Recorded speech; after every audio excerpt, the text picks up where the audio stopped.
perasan tak kenapa kepala bos kita makin botak? Korang nak tahu tak sebab apa? Sebab apa? Sebab stres nak cover skandal dia dengan sekretari dia lah. Sebab tu rambut dia makin tak ada.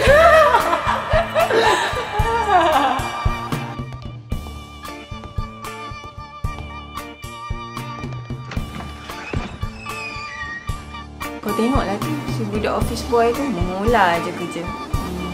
Masuk kerja pun lambat. Aku ada dengar cerita hari tu. Sebenarnya dia ada bini nombor 2. Yang dia cuti 3 hari-hari tu sebab nak kahwin kat Golok lah. Lah, ya ke? Dah lah muka pecah, ada hati nak kahwin 2. Buruk betul perangai.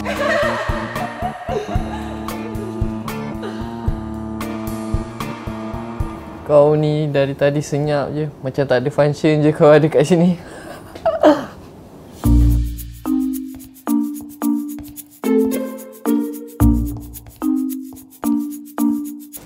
Makanlah, saya dibelikan goreng pisang untuk awak. Wah, terima kasih bos. Bos nampak happy hari ni? Ada apa-apa ke ni? Isteri saya baru call tadi. Yang kami ni bakal timah cahaya mata. Alhamdulillah. Alhamdulillah bos, saya tumpang happy. Wah, happy nampak. Berapa tu? Tak ada apa pun. Bos kita ni tak lama lagi bakal jadi ayah. Wah, tahniah bos. Terima kasih.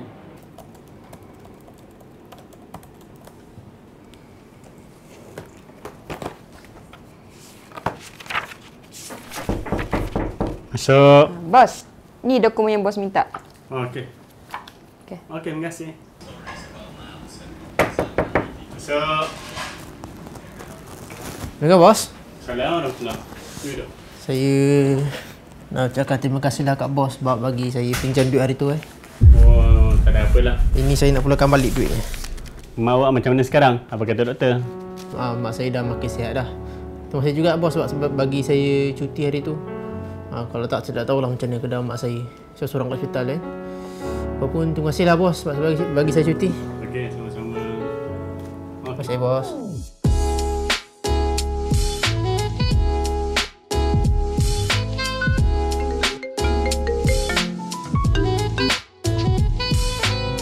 Hello yang. Abang ni asyik minta duit je. Hari tu kan dah pinjam. Menyusahkan betul.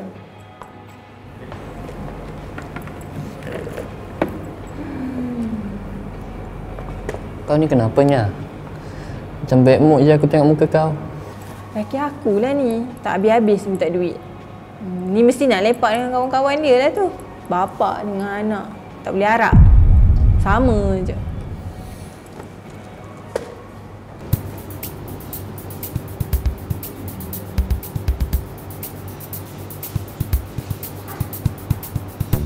Hai, meja mana? Meja sana. Oh. Nak bayar kad ke cash? Kad. Bang, kad abang decline ni. Decline? Takkan decline kot. Bang, decline juga ni bang. Selalu kad decline macam ni tak ada duit dalam bank. Mulut kau tu jaga sikit Kau ingat aku tak ada duit sangat ke? Kau tunggu aku tunjuk akaun bank aku.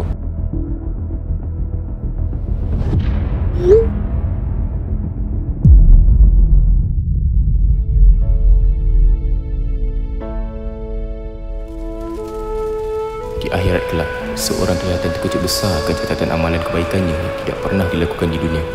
Sedangkan itu, semua adalah pahala dari orang yang mengumbatnya tanpa diketahui.